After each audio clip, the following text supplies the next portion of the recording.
ഇന്നത്തെ നമ്മുടെ വിഷയം പ്രമേഹവും ഹോമിയോപ്പതിയും ഹോമിയോപ്പതി ചികിത്സയും. ഇതാണ് നമ്മുടെ ഇന്നത്തെ വിഷയം.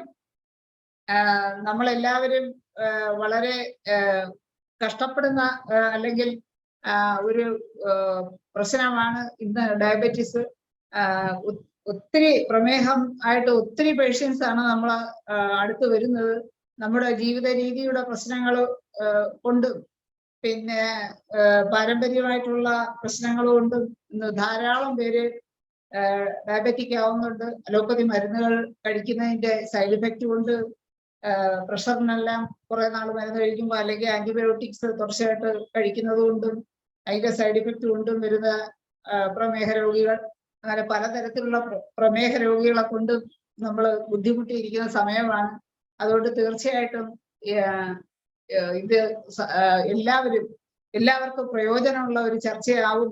അതിനെക്കുറിച്ചുള്ള ചർച്ചയും സംശയങ്ങളും എല്ലാവർക്കും ചോദിക്കാവുന്നതാണ്. എന്തായാലും ഈ പ്രമേഹത്തിനെ കുറിച്ചൊരു ആമുഖം പറയുന്നതിന് വേണ്ടി ഡോക്ടർ ധനേഷ് ഉണ്ടോ? ധനേഷ് ഡോക്ടർ ഉണ്ടോ? ധനേഷ് ഡോക്ടറെ ഞാൻ ക്ഷണിക്കുകയാണ്. ധനേഷ് ഡോക്ടർ ഉണ്ട്. പ്രമേഹത്തിനെ കുറിച്ച് ആമുഖമായി 2 വാക്ക് സംസാരിക്കുന്നതിനായി ഡോക്ടർ ധനേഷിനെ സ്വാഗതം ചെയ്യുന്നു. ഡോക്ടറെ.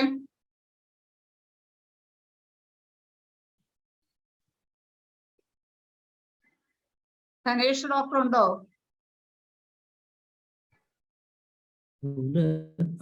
കേൾക്കാമോ ഡോക്ടറെ?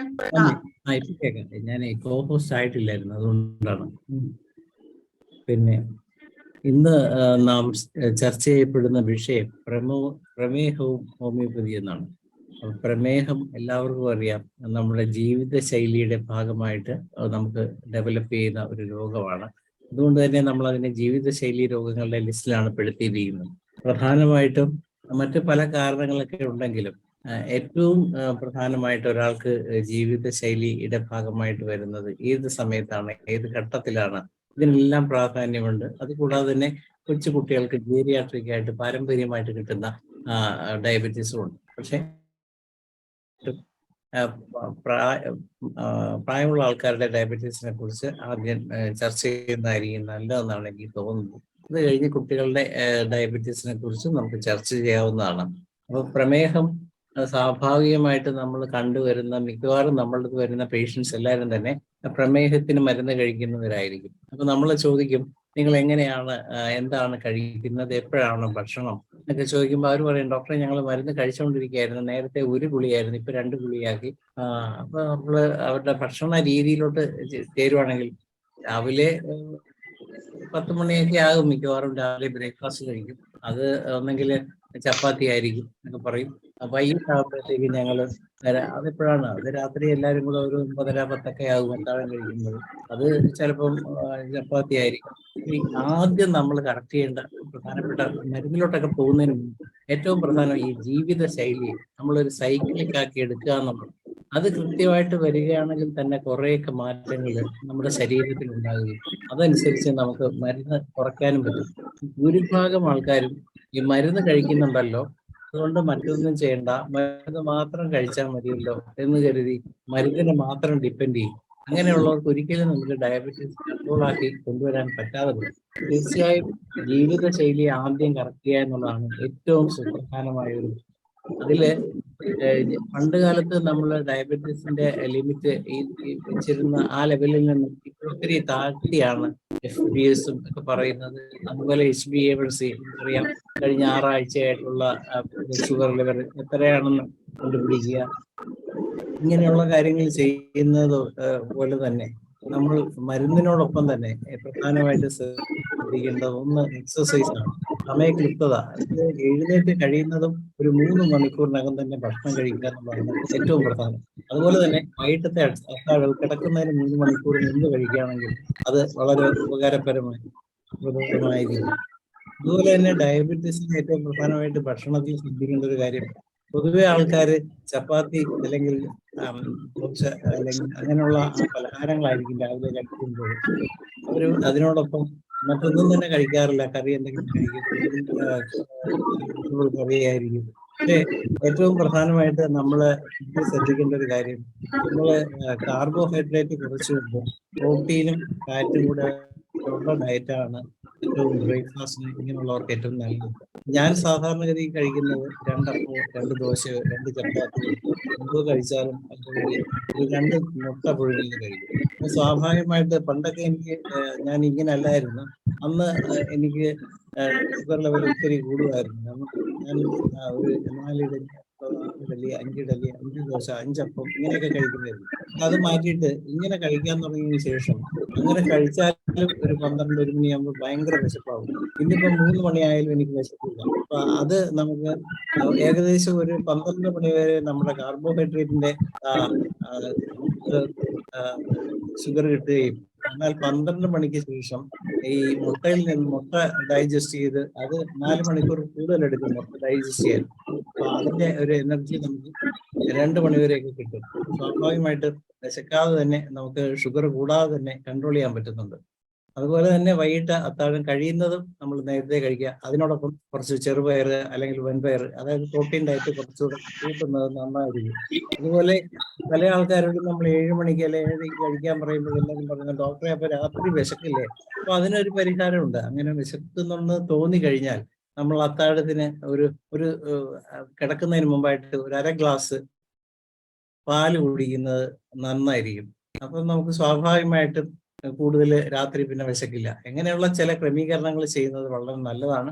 അതുപോലെ തന്നെ ഉച്ചയ്ക്കുള്ള ഭക്ഷണത്തിലാണെങ്കിലും നമ്മൾ ഒരു ചോറിന്റെയൊക്കെ അളവ് കുറച്ചിട്ട് ഞാനിപ്പോ സാധാരണ എല്ലാവരും പറയുന്നത്, ഒരു തവി ചോറ്, ഒരു തവി വെജിറ്റബിൾസ്, ഒരു തവി മീനിന്റെ കഷ്ണങ്ങൾ അല്ലെങ്കിൽ ഇറച്ചി കഷ്ണങ്ങൾ, അതല്ലെങ്കിൽ നിങ്ങൾ എന്താണോ കഴിക്കുന്നത് അങ്ങനെയുള്ള കാര്യങ്ങൾ, കാർബോഹൈഡ്രേറ്റിന്റെ അളവ് പരമാവധി കുറയ്ക്കുക. കാരണം നമ്മൾ മേശരിപ്പണിയോ മൈക്കാട് പണിയോ അതുപോലുള്ള പണികളൊക്കെ ചെയ്യുന്നവരാണെങ്കിൽ അവർക്ക് ആവശ്യത്തിന് ഗ്ലൂക്കോസ് കഴിക്കാവുന്നതാണ്. കാരണം അവർ എനർജി യൂട്ടിലൈസ് ചെയ്യുന്നുണ്ട്. നമ്മൾ സ്വാഭാവികമായിട്ടും നമ്മൾ കൂടുതൽ എനർജി യൂട്ടിലൈസ് ചെയ്യുന്നവരല്ല ഡോക്ടർമാരും, അതുപോലെ ഭൂരിഭാഗം ഓഫീസ് ജോലി ചെയ്യുന്ന ആൾക്കാരും ഒക്കെ തന്നെ. അപ്പം നമ്മൾ ഒരാളുടെ ജോബ് നേച്ചർ അനുസരിച്ച് നമ്മളുടെ ഫുഡ് ഹാബിറ്റിൽ കുറച്ച് ചേഞ്ചസ് വരുത്തുന്നതും നന്നായിരിക്കും. ഇങ്ങനെയുള്ള കുറച്ച് കാര്യങ്ങളാണ് ഇതിന്റെ ആമുഖമായിട്ട് എനിക്ക് പറയാനുള്ളത്. മെഡിസിനും വെറ്ററിനറി കാര്യങ്ങളൊക്കെ നമുക്ക് പുറകെ ചർച്ച ചെയ്യാം. ഹോമിയോപ്പതിയിൽ ഫലപ്രദമായ ഔഷധങ്ങളുണ്ട്. ഞാൻ സാധാരണഗതിയിൽ നമ്മൾ കോൺസ്റ്റിറ്റ്യൂഷണൽ മെഡിസിൻ ഒക്കെയാണ് കൊടുക്കുന്നത്. അതിനുശേഷം ആവശ്യമെന്ന് കണ്ടാൽ അങ്ങനെയുള്ളവർക്ക് പിന്നെ തിഞ്ചേഴ്സ് അഡ്വൈസ് ചെയ്യാറുണ്ട്.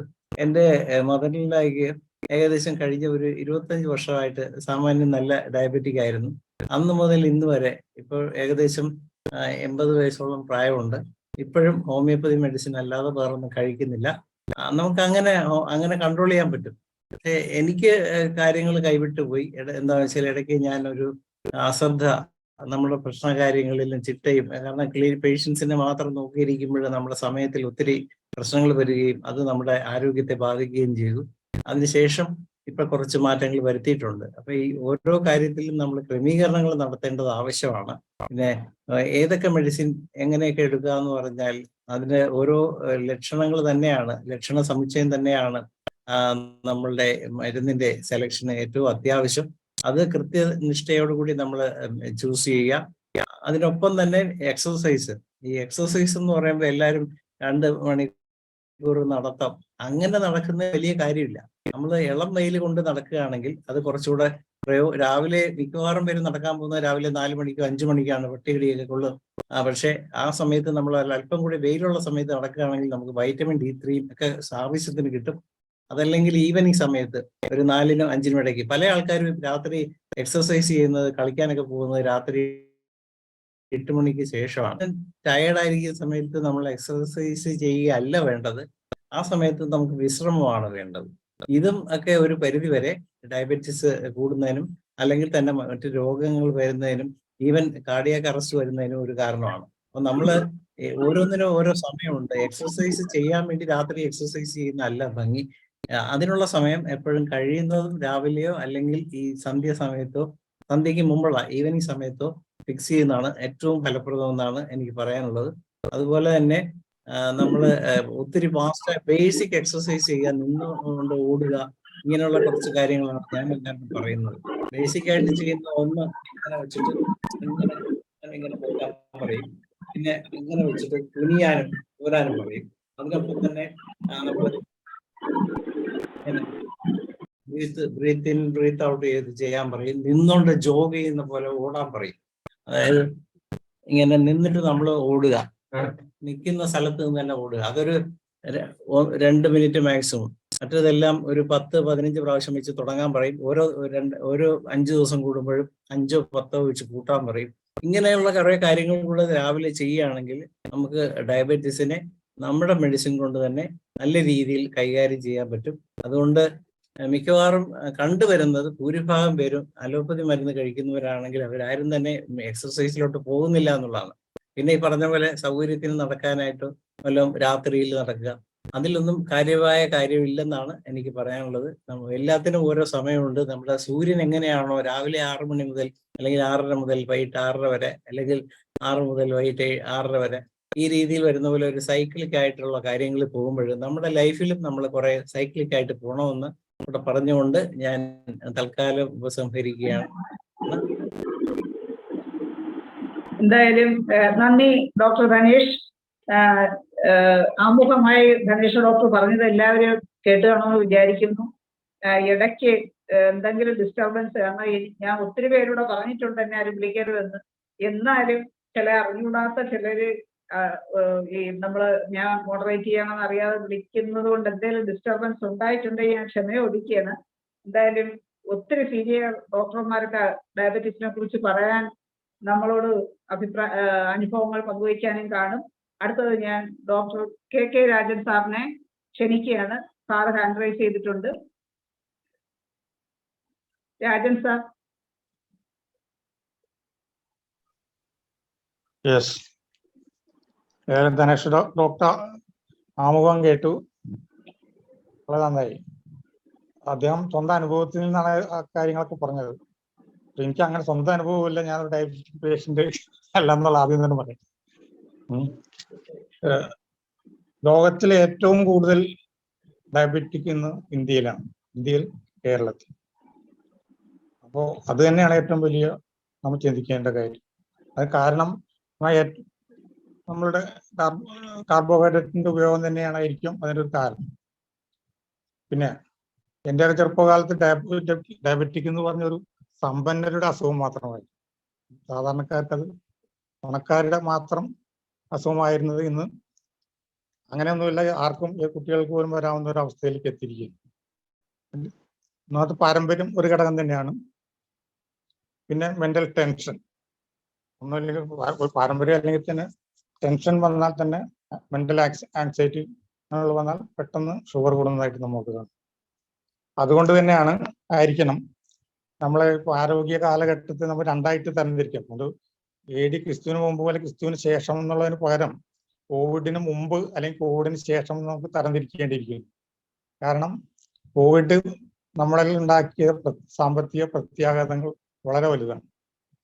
മാത്രമല്ല കോവിഡിന് ചികിത്സ തേടി ധാരാളം സ്റ്റീറോയിഡ് അടങ്ങിയ മരുന്നുകൾ കഴിക്കേണ്ട ഒരവസ്ഥയും പലർക്കും ഉണ്ടായി. അതിനുശേഷമായിരിക്കണം ഇപ്പോൾ വളരെയധികം ഈ ഡയബറ്റിക് പേഷ്യന്റ് വർദ്ധിക്കാനുള്ള കാരണം. സ്റ്റീറോയിഡ് തന്നെ പ്രധാന ഘടകം തന്നെയാണ് ഷുഗർ വർദ്ധിക്കാനുള്ള കാരണം നമുക്കറിയാം. ഇത്രയധികം ഒറ്റമൂലികൾ ഉണ്ടായിട്ടുള്ള ഒരു അസുഖം വേറെ ഇല്ല. എവിടെ നോക്കിയാലും ഒറ്റമൂലി പ്രയോഗമാണ്. ചിലർക്ക് വളരെ ഫലപ്രദമായിരുന്നിരിക്കാം. ഉദാഹരണമായിട്ട് ആദ്യകാലത്തൊക്കെ കൈപ്പക്ക ജ്യൂസ് കുടിപ്പിക്കുന്നതായിരുന്നു നമ്മുടെ ഒരു രീതി. പഴയ സിനിമകളിലൊക്കെ കാര്യം നിസ്സാരം സിനിമയിൽ KPM പറഞ്ഞിട്ട് ഭാര്യ കൈപ്പക്ക ജ്യൂസ് കൊണ്ട് കൊടുത്ത് കൈപ്പിക്കുന്നൊക്കെ നമ്മൾ ഓർമ്മിക്കുന്നുണ്ടായിരുന്നു. ഇന്നതൊക്കെ മാറി കൈപ്പക്ക ആ രംഗത്ത് നിന്ന് പോയി. വേറെ പല ഒറ്റമൂലികളാണ് വരുന്നത്. അതുപോലെ മത്തങ്ങ വളരെ എഫക്റ്റീവായിട്ട് ചില ആൾക്കാർ പറയാറുണ്ട്. ചക്ക, സാധാരണ ചക്ക പച്ചക്ക് കറി വെച്ച് കഴിക്കുന്ന വളരെ എഫക്റ്റീവായിട്ടും ചിലത് പറഞ്ഞു കേട്ടിട്ടുണ്ട്. അതേപോലെ കരിഞ്ജീരകം നല്ലൊരു മരുന്നായിട്ടും അങ്ങനെ ഒറ്റമൂലി പലതും നമ്മുടെ കയ്യിലുണ്ട്. ഫെനുഗ്രീക്ക്, ഉലുവ, നമ്മുടെ മരുന്നിലേക്ക് കിടക്കാം. അത് കഴിഞ്ഞിട്ട് പറയാം, അത് മറ്റുള്ള ആൾക്കാർക്കും സമയമുണ്ടല്ലോ. അപ്പൊ നമ്മൾ ഇതിന്റെ കോംപ്ലിക്കേഷന് ചിന്തിക്കേണ്ടതാണ്. കണ്ണ്, കിഡ്നി, സ്കിൻ, അങ്ങനെ ഹാർട്ട് അങ്ങനെ എല്ലാ അവയവങ്ങളും മൊത്തം എല്ലാ അവയവങ്ങളും ബാധിക്കുന്ന ഒരു അസുഖം തന്നെയാണ് ഡയബറ്റിക് ന്യൂറോപ്പതി. ഇവിടെ എല്ലാ ചികിത്സാ കാര്യങ്ങളും നമുക്ക് ചർച്ച ചെയ്യേണ്ടതുണ്ട്. ഏതായാലും ഈ രീതിയിലുള്ള ചർച്ച തന്നെയാണ് ഏറ്റവും നല്ലത്. കാരണം കഴിഞ്ഞ ദിവസം നമ്മൾ ലൂക്കോറിയ ചർച്ച ചെയ്തു, അതിനു മുമ്പ് ഡയേറിയ ചർച്ച ചെയ്തു. എനിക്ക് തോന്നുന്നത് നമ്മൾ ധനേഷിനും പണി കുറഞ്ഞ് കിട്ടും, ഒന്നരാടം ക്ലാസ് ആളെ സംഘടിപ്പിച്ചാൽ മതി. ഈ രീതിയിൽ പോകുന്നത് വളരെ എഫക്റ്റീവായി ചർച്ച ചെയ്യാനായിരിക്കും തോന്നുന്നു. അപ്പോൾ ഓരോന്നിനും ഓരോ മരുന്നുണ്ട്. നമ്മൾ കോംപ്ലിക്കേഷൻ കണ്ണിൻ്റെതിനും പിന്നെ ഒരു ഇമ്പോർട്ടൻസി ഒരു പ്രധാന ഘടകം തന്നെ. സ്കിൻ കംപ്ലൈന്റ് വരുന്നവർക്ക് ഇൻസുലിൻ പൊട്ടൻസി വളരെ ഉപയോഗപ്രദമായി കണ്ടതുണ്ട്. സ്കിൻ കംപ്ലൈന്റ് പിന്നെ റിപ്പീറ്റഡ് ആപ്സസ് വരാം, അതിന് നമുക്ക് ഇഷ്ടംപോലെ മരുന്നുകൾ നമ്മളെ കയ്യിൽ തന്നെ ഉണ്ടല്ലോ. ഇമ്പോർട്ടൻസി പിന്നെ കോക്ക വളരെ എഫക്റ്റീവ് ആണ്, കോക്ക മെയിൽസിന്. പിന്നെ പ്ലൂറൈറ്റിസ് പറയുന്നുണ്ട്, അതിന് ആഴ്സ് ബ്രോമാറ്റം, മാൻഗാനമസിറ്റിക്കം, ആഴ്സാൽബ്, റോളിക്കോസ്. ഡയബറ്റിക് പുകച്ചിൽ, അതാണ് ഏറ്റവും വലിയ പ്രശ്നം. ഡയബറ്റിക് ന്യൂറോപ്പതി വന്ന് പുകച്ചിൽ. സൾഫറും സീക്കേൽക്കോറും ആസിഡ് ലാക്റ്റിക്, അതും ഈ ഡയബറ്റിക് ന്യൂറോപ്പതിക്ക് വരുന്ന മരുന്നുകൾ തന്നെയാണ്. പിന്നെ എക്സസൈസിന്റെ കാര്യം തനേഷ് പറഞ്ഞു. എക്സസൈസ് ചെയ്ത് പിന്നെ ഡയബറ്റിക് കോമ, ആ കാര്യങ്ങൾ നമ്മൾ ശ്രദ്ധിക്കേണ്ട കാര്യം. ഡയബറ്റിക് ചിലരുടെ ആ ഷുഗർ ലെവൽ കുറഞ്ഞിട്ടുള്ള കാര്യങ്ങളും ഉണ്ടാകുന്ന കോംപ്ലിക്കേഷൻ നമ്മൾ ശ്രദ്ധിക്കേണ്ടതാണ്. പിന്നെ പ്രധാനപ്പെട്ട നമ്മൾ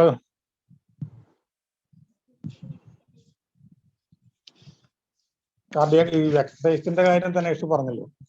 എനിക്ക് എൻ്റെ ഒരു സുഹൃത്തിന്റെ ഒരു ബന്ധു അല്ലെങ്കിൽ പരിചയക്കാരുണ്ട്, ദിവസം 5 കിലോമീറ്റർ ഓടുന്ന ആളായിരുന്നു. അയാൾക്ക് ഹാർട്ട് കംപ്ലൈന്റ് ഉണ്ട്. ഈ 5 കിലോമീറ്റർ ഓടിയിട്ടും പുള്ളിക്ക് അടുത്ത കാലത്ത് ഓപ്പൺ ഹാർട്ട് സർജറി തന്നെ ചെയ്യേണ്ടി വന്നു എന്നുള്ളതാണ് അവസ്ഥ. നമുക്കറിയാം ഋഷിരാജ് സിംഗിന്റെ കാര്യം. അദ്ദേഹം ദിവസം 10 കിലോമീറ്റർ എങ്കിലും ഓടുന്ന ആളായിരുന്നു. അദ്ദേഹം അടുത്ത കാലത്ത് ആൻജിയോപ്ലാസ്റ്റി ഒക്കെ ചെയ്തതായിട്ട് അറിവുണ്ട്. അതുകൊണ്ട് മാത്രം ഈ അസുഖം അല്ലെങ്കിൽ കാർഡിയാക് കൊളസ്ട്രോൾ കുറയ്ക്കുക ആ രീതിയിൽ അതുകൊണ്ട് മാത്രം മാറുമെന്ന് പ്രതീക്ഷിച്ചു. പാരമ്പര്യമാണെങ്കിൽ അത് വന്നിരിക്കും. കാർഡിയാക് ഇപ്പോൾ പാരമ്പര്യമായിട്ട് ഹാർട്ട് അറ്റാക്ക് വരുന്ന പ്രത്യേക ഏജിൽ തരുന്ന ഫാമിലി തന്നെ, ചിലവർക്ക് 50 വയസ്സ് സ്ഥിരം വരുന്നില്ല ഫാമിലികൾ. അതൊക്കെ വേറെ ഘടകം. അതായത് മാനസിക പിരിമുറുക്കം തന്നെയാണ് പ്രധാന കാരണം. ആ കാര്യങ്ങൾ ശ്രദ്ധിക്കണം. പിന്നെ മനതിന്റെ കാര്യം ഇനി വരുന്നവർക്ക് പറയാം. ഇതോടുകൂടി പറഞ്ഞാൽ എൻ്റെ വാക്കുകൾ അവസാനിപ്പിക്കും. നന്ദി. ഓക്കെ.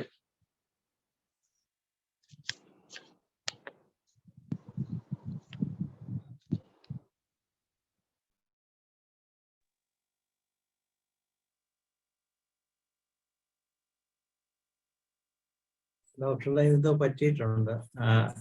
നമ്മുടെ എബ്രഹാം വൈദ്യർ ഡോക്ടർ എത്തിയിട്ടുണ്ട്.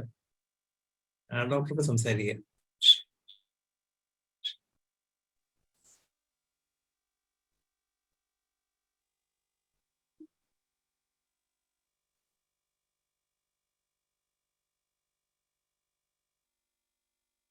കേൾക്കാൻ പറ്റുന്നുണ്ടോ?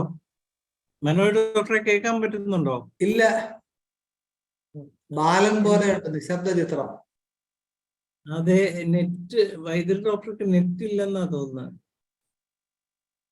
അതെ, കേൾക്കാൻ ഡോക്ടർ ഓഡിയോ കണക്ട് ആണ്, പക്ഷെ കേൾക്കാൻ വയ്യ. ഇല്ല, ഡോക്ടർക്കും കിട്ടിയില്ല സംസാരിച്ചപ്പോഴും. നമുക്ക് ജെയിംസ് പോൾ സാറിലോട്ട് പോയിട്ട് അവരെ വൈദ്യുതി ഡോക്ടറോട്ട് വരാം. ജെയിംസ് പോൾ സാറെ സംസാരിക്കാമോ? ജെയിംസ് പോൾ സാർ അൺമ്യൂട്ട് ചെയ്യൂ സാറേ, അൺമ്യൂട്ട് ചെയ്യൂ.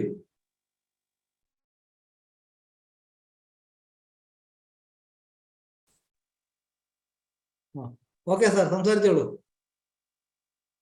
കേൾക്കാമോ? എല്ലാവർക്കും നമസ്കാരം. ഏലം ഡയബറ്റിസ് ഒരു രോഗമല്ല, പക്ഷെ ഒത്തിരി ലക്ഷണങ്ങൾ കാണിക്കുന്ന ഒരവസ്ഥാവിശേഷം എന്ന് വേണമെങ്കിൽ പറയും. അതുകൊണ്ട് തന്നെ ആയിരിക്കണം അത് ജീവിതശൈലി രോഗം എന്ന് പറയുന്നത്. ഇവിടെ ഡയബറ്റിക് ആയിക്കഴിഞ്ഞാൽ പ്രധാനമായിട്ട് 2 കാര്യങ്ങളാണ്. ഒന്ന് കീറ്റോസിസ്, 2 വാസ്കുലാർ ഡീജനറേഷൻ. ഇത് രണ്ടുമാണ് വിപത്തുകളെല്ലാം വരുത്തി വെക്കുന്നത്. അതായത് ഡയബറ്റിക് മാക്കുലോപ്പതി, റെറ്റിനോപ്പതി, ആർത്രോപ്പതി, ന്യൂറോപ്പതി, അങ്ങനെ എല്ലാ പൊതികളും ഉണ്ടാക്കുന്നത് ഈ ഡീജനറേഷൻ ഓഫ് വെസൽസ് ആണ്. അതാണ് ഇതിന്റെ കോംപ്ലിക്കേഷൻ ഉണ്ടാക്കുന്ന ഒരു അവസ്ഥാവിശേഷം. പിന്നെ ഹെറിഡിറ്ററി, ഇതിന്റെ ഉണ്ടാകാനുള്ള കോസിനെ പറ്റി സ്ട്രെസ് ചെയ്തത് ഹെറിഡിറ്ററിയാണ്. ഹെറിഡിറ്ററി എനിക്ക് അത്ര പൂർണ്ണമായിട്ട് അഭിപ്രായമില്ല. കാരണം ഉണ്ടാകാമായിരിക്കാം, പക്ഷെ ഒരു 65 വർഷം മുമ്പ് കേരളത്തിൽ അധികമാർക്കും ഡയബറ്റീസ് ഇല്ലായിരുന്നു. പക്ഷെ ഇപ്പൊ നമ്മളൊരു സാധാരണ ടീ കട പോയി കഴിഞ്ഞാൽ ഇങ്ങോട്ട് ചോദിക്കും വിത്താണോ വിത്തൗട്ടാണോ. ഏതാണ്ട് 40% എസ്റ്റാബ്ലിഷ്ഡ് കേസുകൾ തന്നെ ഇപ്പൊ ഉള്ളൊരവസ്ഥയാണ്. അപ്പൊ അതുകൊണ്ട് തന്നെ ജീവിതശൈലിയാണ് ഇതിന്റെ പ്രധാന കാരണം എന്നുള്ളതാണ് എന്റെ വിശ്വാസം. പിന്നെ ഡയബറ്റീസ് കൊണ്ടുണ്ടാകാവുന്ന കുറെ വിഷമതകൾ തന്നെയുണ്ട്. അതിൽ ഒന്നാണ് ഈ ഇൻസുലിൻ വലിയൊരു ഘടകം ആണ് ഡയബറ്റീസ് നിയന്ത്രിക്കുന്നതിനും ഡയബറ്റീസ് ആയിക്കഴിഞ്ഞാൽ പിന്നീട് അത് വഷളാക്കുന്നതിനും ഇൻസുലിൻ കാരണമാകും. ഇൻസുലിൻ നമ്മൾ അഡ്മിനിസ്ട്രേറ്റ് ചെയ്യുമ്പോൾ അതിനെ റെസിസ്റ്റ് ചെയ്യാനായിട്ട് ശരീരം നോക്കും. അങ്ങനെ ഏതാണ്ട് ഒരു 1000 യൂണിറ്റിന് മേൽ ഒരു ദിവസം ഉപയോഗിക്കേണ്ട ഒരു ഘട്ടം വന്നു കഴിഞ്ഞാൽ പിന്നെ അത് ഇൻസുലിൻ റെസിസ്റ്റൻസ് എന്നൊരവസ്ഥയിലേക്ക് വരും. അപ്പൊ അത് കഴിഞ്ഞാൽ പിന്നെ അടുത്ത സ്റ്റെപ്പ് എന്ന് പറയുന്നത് ബ്രിറ്റിൽ ഡയബറ്റീസ്. ബ്രിറ്റിൽ ഡയബറ്റീസ് എന്ന് പറഞ്ഞു കഴിഞ്ഞാൽ ഒരു മരുന്ന് റെസ്പോണ്ട് ചെയ്യാത്ത ഒരവസ്ഥ. ഇനി കാർബോഹൈഡ്രേറ്റ് ഉള്ളിൽ ചെന്നില്ലെങ്കിൽ പോലും ഷുഗറിന്റെ അളവ് ശരീരത്തിൽ വളരെ കൂടിക്കൊണ്ടിരിക്കും. അതായത് ശരീരത്തിലുള്ള മജ്ജയും മാംസവും ഫാറ്റും എടുത്ത് ഷുഗർ ആയിട്ട് കൺവേർട്ട് ചെയ്തുകൊണ്ടിരിക്കും. ലാസ്റ്റ് ഈ പേഷ്യന്റ് തോലും അസ്ഥിയും മാത്രമുള്ള അസ്ഥികൂടമായിട്ട് മാറും. അതിന് സ്റ്റാർവേഷൻ മരിക്കുന്ന പോലെ ആയിരിക്കും ഈ രോഗിയുടെ ആണ് ബ്രിറ്റിൽ ഡയബറ്റീസ്. പിന്നെ വരാവുന്ന ഒരു കോംപ്ലിക്കേഷൻ ആണ് ഈ ഹൈപ്പോഗ്ലൈസീമിയ. അതും വില്ലൻ തന്നെയാണ്. ആ അവസ്ഥയും വളരെ പ്രശ്നങ്ങളുണ്ടാകും. ആദ്യമൊക്കെ എന്ന് പറയുന്നത് ഒരു ആങ്സൈറ്റി, അപ്രിഹെൻഷൻ, അങ്ങനെയുള്ള ഒരു മാനസികാവസ്ഥയായിരിക്കും ആദ്യം കാണിക്കുന്നത്. അത് പ്രോഗ്രസ് ചെയ്ത് കഴിഞ്ഞാൽ വീണ്ടും സ്റ്റൂപ്പറിലേക്കും കോമയിലേക്കും വരാം ഹൈപ്പോഗ്ലൈസീമിയ. പിന്നെ അത് ലോങ് സ്റ്റാൻഡിങ്ങിൽ കൂടുതൽ പ്രശ്നം ഉണ്ടാകും. അതായത് ഒരു ചിലർക്ക് ഭയങ്കര ദേഷ്യമായി, ചിലരെ സംബന്ധിച്ച് അഗ്രസീവ് ആകുക, അകാരണമായിട്ട് അഗ്രസീവ് ആവുക, ഒരു നിയന്ത്രണ അതീതമായിട്ട് ദേഷ്യം ഉണ്ടാകുക, ഇങ്ങനെ ഒരു അവസ്ഥയിലേക്കൊക്കെ മാറും. ലാസ്റ്റ് ഈ പറഞ്ഞ പോലെ ഡയബറ്റിക് കോമയിലേക്ക് വരും. അതാണ് ഇതിന്റെ മറ്റൊരു അവസ്ഥ. പിന്നെ മറ്റൊന്നത് ഇത് ലിവറിനെ ബാധിക്കും. അപ്പൊ ലിവറിനെ ബാധിക്കുന്നത് ആ കണ്ടീഷന് അമലോയിഡ് ഡിസീസ് എന്നാണ് പറയുന്നത്. അവിടെ അമലോയിഡ്, അതായത് പ്രോട്ടീനും ചെറിയൊരു ഘടകം കാർബോഹൈഡ്രേറ്റും ചേർന്നതാണ് ഈ. അത് ലിവറിൽ ഡിപ്പോസിഷൻ ആയി കഴിഞ്ഞു കഴിഞ്ഞാൽ പിന്നെ ഏത് രോഗവും, ഹെപ്പറ്റോമകളിയാകാം, സീറോസ് ആകാം, ഏത് അവസ്ഥയിലേക്കും മാറ്റാൻ, ലിവറിനെ മാറ്റാനുള്ള ഒരു അവസ്ഥാവിശേഷം ഈ ഡിപ്പോസിഷൻ കൊണ്ട് സൃഷ്ടിക്കപ്പെട്ടു.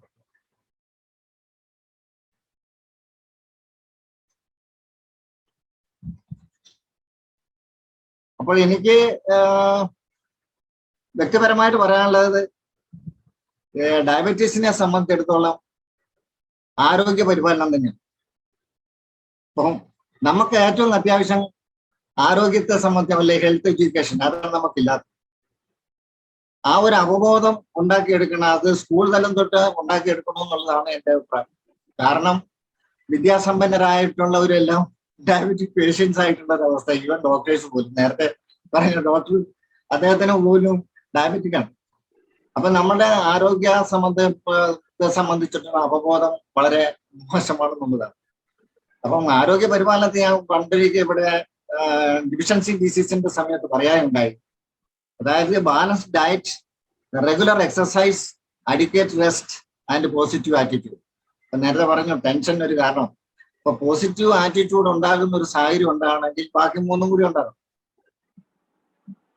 അപ്പൊ അങ്ങനെ ഒരു അവസ്ഥ വന്നെങ്കിലേ ഒരു പോസിറ്റീവ് ആറ്റിറ്റ്യൂഡ് ഉണ്ടാവും. ഇത് നാലും കൂടി പരിപാലിച്ചു പോകുമ്പോഴാണ് ഹെൽത്തിന്റെ അല്ലെങ്കിൽ ആരോഗ്യ പരിപാലനം എന്നുള്ള അവസ്ഥയിലേക്ക് ഉണ്ടാവും. ഏതായാലും ഒരാള് രോഗി ആയിക്കഴിഞ്ഞാൽ എന്ന് പറയാൻ കാരണം പലരും ഹൈപ്പർ ഗ്ലൈസീമിയ എന്നുള്ളൊരു ഘട്ടത്തിലാണ്. അത് റിവേഴ്സിബിൾ ആണ്. അപ്പൊ ഡയറ്റ് കൺട്രോൾ ചെയ്യുക, അത്യാവശ്യം എക്സസൈസ് ചെയ്ത് കഴിഞ്ഞാലും ഹൈപ്പർ ഗ്ലൈസീമിയ താഴോട്ട് കൊണ്ടുവരാം, പൂർണ്ണ ആരോഗ്യത്തിലേക്ക് കൊണ്ടുവരാം. അതേ സമയത്ത് ഏതെങ്കിലും ഒരു പൊതി ബാധിച്ചു കഴിഞ്ഞാൽ അയാൾ ഡയബറ്റിക് ആയി കഴിഞ്ഞു. ഇതാണ് തമ്മിലുള്ള വ്യത്യാസം. ഇപ്പൊ റെറ്റിനോപ്പതി അല്ലെങ്കിൽ ആർത്രോപ്പതി, ഏതെങ്കിലും ഒരു പതി ഡെവലപ്പ് ചെയ്ത് കഴിഞ്ഞാൽ അയാൾ പരിപൂർണമായിട്ട് ഡയബറ്റിക് പേഷ്യന്റ്, പിന്നെ അത് റിവേഴ്സിബിൾ അല്ല. അപ്പൊ ആ ഒരു അവസ്ഥയ്ക്ക് മുമ്പാണെങ്കിൽ നമുക്കത് റിവേഴ്സ് ചെയ്യാൻ പറ്റും, പൂർണ്ണമായിട്ട് ഭേദപ്പെടുത്താനും പറ്റും. അല്ലെങ്കിൽ അത് നമുക്കിങ്ങനെ കൊണ്ടുപോകാനേ പറ്റുള്ളൂ, കൺട്രോൾ ചെയ്ത് കൊണ്ടുപോകാനേ പറ്റും പൊതിയായി കഴിഞ്ഞു. അല്ലെങ്കിൽ ഡയബറ്റിക് എസ്റ്റാബ്ലിഷ്ഡ് ഡയബറ്റിക് പേഷ്യന്റ് ആയി കഴിഞ്ഞാൽ നമ്മൾ ആ രീതിയിൽ മുന്നോട്ട് പോകണം. അങ്ങനെ പോയിട്ടുള്ളവർ പോലും 90 വയസ്സ് വരെ ആരോഗ്യവാന്മാരായിട്ട് ജീവിച്ചിട്ടുള്ള ചരിത്രം മെഡിക്കൽ ഹിസ്റ്ററിയിലുണ്ട്. അപ്പം നമ്മൾ ഇത് മനസ്സിൽ വെച്ചുകൊണ്ട് ആ രീതിയിൽ ആരോഗ്യത്തെ പരിപാലിച്ചുകൊണ്ട് മുന്നോട്ട് പോവുകയാണെങ്കിൽ ഡയബറ്റിക് പേഷ്യന്റ് ആണെങ്കിൽ പോലും എല്ലാ പ്രവർത്തനങ്ങളും സജീവമായിട്ട് ഇടപെട്ടുകൊണ്ട് തന്നെ മുന്നോട്ട് പോകാൻ സാധിക്കും. എന്തെങ്കിലും ഉണ്ടെങ്കിൽ ആരെങ്കിലും സംശയം ചോദിച്ചാൽ പറയാം. തൽക്കാലം ഞാൻ വിരമിക്കും. ഓക്കെ, ശൈല ഡോക്ടറെ. ഇനി വൈദ്യര ഡോക്ടർ വീണ്ടും ഹാൻഡ് റൈസ് ചെയ്തിട്ടുണ്ട്. വൈദ്യര ഡോക്ടർക്ക് എന്താണ് പറയാനുള്ളതെന്ന്? വൈദ്യര ഡോക്ടറെ ഉണ്ടോ? വൈദ്യര ഡോക്ടറെ ശബ്ദം കേൾക്കുന്നില്ല ഡോക്ടറെ. സാറിനോട് എനിക്കൊരു സംശയം. അപ്പോഴേ ഈ റെറ്റിനോപ്പതി, ന്യൂറോപ്പതി അങ്ങനെ ഏതെങ്കിലും ഒരു പൊതി ബാധിക്കുന്നതിന് മുമ്പാണെങ്കിൽ നമുക്ക് കംപ്ലീറ്റ് ക്യൂർ സാധ്യമാകും. അങ്ങനെ തീർച്ചയായിട്ടും ഏതെങ്കിലും ഒരു കോംപ്ലിക്കേഷൻ ഉണ്ടായി കഴിഞ്ഞാൽ കംപ്ലീറ്റ് ക്യൂർ ബുദ്ധിമുട്ടാകും. അപ്പൊ അതാണ് സാറിന്റെ അഭിപ്രായം.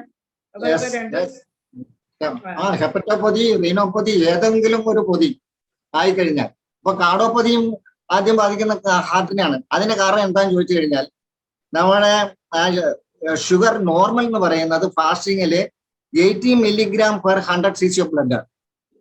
ആഫ്റ്റർ ഫുഡ് എന്ന് പറഞ്ഞു കഴിഞ്ഞാൽ 1.5 മണിക്കൂർ 120 mg/100 cc ഓഫ് ബ്ലഡ്.